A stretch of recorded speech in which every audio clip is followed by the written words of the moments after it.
ગોળ કે ખાંડનો ઉપયોગ કર્યા વગર બનાવેલી આ મીઠાઈનો એક પીસ જો તમે શિયાળાની મોર્નિંગમાં ખાઈ લેશો તો તમને આખો દિવસ થાક નહીં લાગે, તેમજ તમારો આખો દિવસ પૂર્તિલો જશે અને તમારા લોહીમાં પણ વધારો થશે. તો ચાલો બનાવવાનું શરૂ કરીએ. ખજૂર રોલ બનાવવા માટે મેં અહીંયા 500 ગ્રામ ખજૂરના નાના નાના પીસ કરી અને તેમાંથી બીજનો ભાગ કાઢી દીધો છે.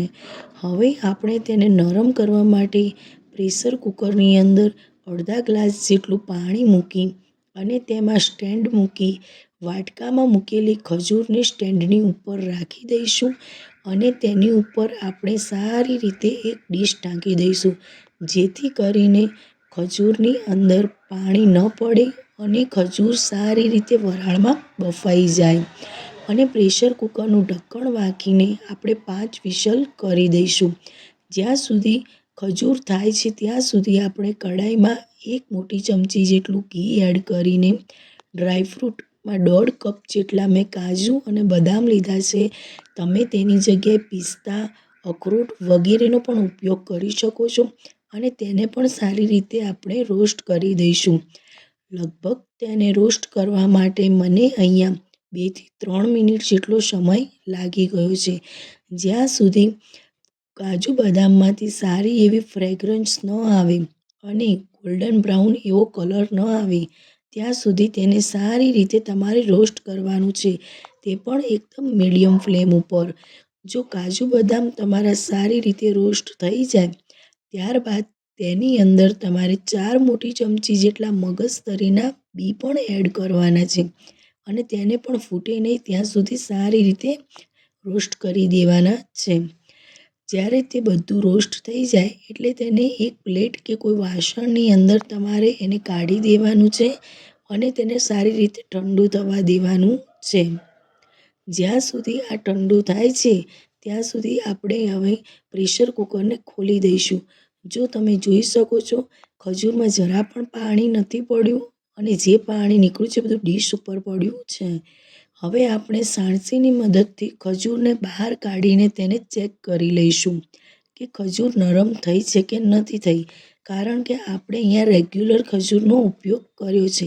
જોઈ શકો છો કે ખજૂર સારી રીતે એવી નરમ થઈ ગઈ છે.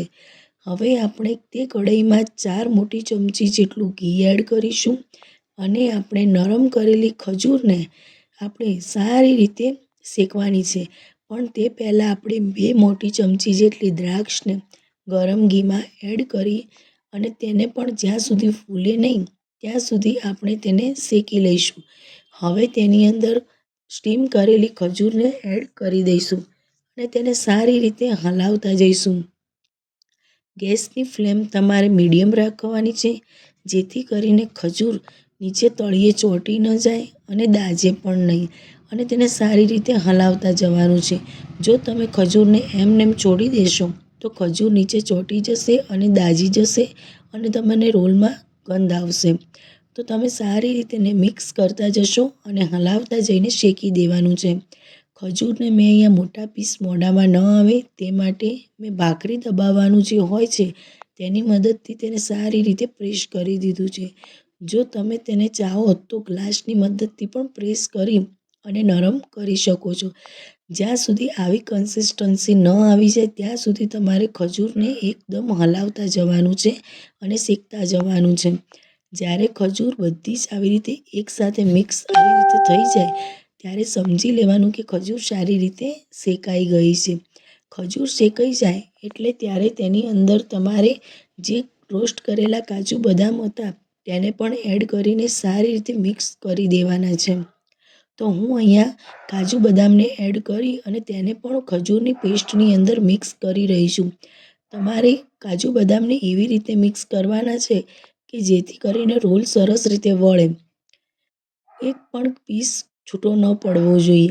તો મેં અહીંયા જોઈ શકો છો કે બધા જ પીસ એકદમ મિક્સ થઈ જાય તે રીતે મેં હલાવીને મિક્સ કરી દીધું છે. હવે તેને આપણે એક પ્લેટની અંદર નીકાળી દઈશું. તેને એ રીતે આપણે મિક્સ કરવાનું છે કે તે પેસ્ટ બિલકુલ ઠંડી પણ ન થવી જોઈએ અને બહુ ગરમ ગરમમાં પણ તમારે મિક્સ નથી કરવાનું છે. બહુ ગરમમાં કરશો તો તમારા હાથ બળશે. તો આપણે તેને નોર્મલ નવાયું થાય ત્યારે આપણે તેને મિક્સ કરી દઈશું. તો ચલો હવે હું તેને જો ચમચાથી બધું નીકાળી દેવાનું છે અને તેને આપણે સારી રીતે મિક્સ કરી દઈશું. જોઈ શકો છો હું એને નવાયું છે એમાં જ મિક્સ કરી રહી છું, જેથી કરીને બધું એક લોટની જેમ વળી જાય. તો અહીંયા જોઈ શકો છો કે હું આ પેસ્ટના 2 ભાગ કરું છું, કારણ કે મને નોર્મલ સાઇઝનો જ રોલ પસંદ છે. જો તમને મોટી સાઇઝના રોલ કરવા હોય તો તમે આ બધી પેસ્ટમાંથી એક જ રોલ બનાવી શકો છો. હું અહીંયા બંને અલગ અલગ બનાવી રહી છું, 2 રોલ બનાવે છે. જો તમે રોલને આવી રીતે સારી રીતે કરશો તો તમારું એકદમ સરસ એવું ટેક્સચર આવશે અને રોલ દેખવાથી પણ બહારથી મંગાવ્યા હોય તેવા જ લાગશે. હવે આપણે તેની ઉપર ખસખસ સ્પ્રિંકલ કરી દઈશું. મેં અહીંયા ખસખસને સ્પ્રિંકલ કરવા માટે 2 મોટી ચમચી જેટલી ખસખસનો ઉપયોગ કર્યો છે. તમારે તેને સારી રીતે ખજૂરના રોલની ઉપર સ્પ્રિંકલ કરી દેવાની છે, જેથી કરીને એકદમ સરસ એવા રોલ દેખાવમાં થશે. તો જોઈ શકો છો કે મેં અહીંયા સ્પ્રિંકલ કરી દીધી છે ખસખસ. તમે ઈચ્છો તો એની ઉપર પિસ્તાની કતરણને પણ સ્પ્રિંકલ કરી શકો છો. હવે એને આપણે ફોઇલ પેપરની મદદથી તેમાં વ્રેપ કરીને તેને મૂકી દઈશું.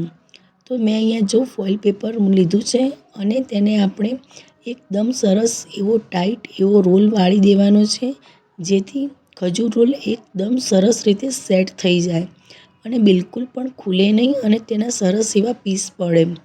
તો મેં અહીંયા તેને સાઈડમાંથી પણ સરસ રીતે પેક કરી દીધો છે. તમે ઈચ્છો તો તેને રૂમ ટેમ્પરેચર ઉપર 4 કલાક માટે સેટ કરી શકો છો અને તમારે જરૂર હોય તો તેને અડધો કલાક કે કલાક માટે ફ્રીજમાં પણ તમે સેટ કરી શકો છો. તો હવે આપણે અહીંયા ખજૂર રોલ સેટ થઈ ગયો છે. તો હવે આપણે તેને ચેક કરી લઈએ. જો અહીંયા ખજૂર રોલ સરસ એવો સેટ થઈ ગયો છે, તમે જોઈ શકો છો. અને હવે આપણે તેના પીસ પાડી લઈશું. તો મેં અહીંયા એના મીડિયમ સાઇઝના સરસ એવા પીસ પાડી લીધા છે. લાગે છે ને એકદમ મીઠાઈ જેવું જ. કોઈ પણ ના કહે કે આ મીઠાઈ જેવું ગોળ કે ખાંડનો ઉપયોગ કર્યા વગર રોલ તૈયાર થયા છે. તો જોઈ શકો છો કે એકદમ સરસ એવા પીસ પડી ગયા છે અને ખાવા માટે તૈયાર છે. અહીંયા મારો બાબો તો ખાવા માટે પણ આવી ગયો છે. જો એકદમ સરસ એવા પીસ છે ને. તો શિયાળાની ઠંડીમાં તમે પણ આ મીઠાઈ જરૂરથી બનાવીને ટ્રાય કરજો અને કોમેન્ટ કરજો. અને મારી મહેનત તમને ગમી હોય તો વિડીયોને લાઈક કરજો, શેર કરજો અને મોટિવેશન માટે સબસ્ક્રાઈબ કરજો. Bye bye.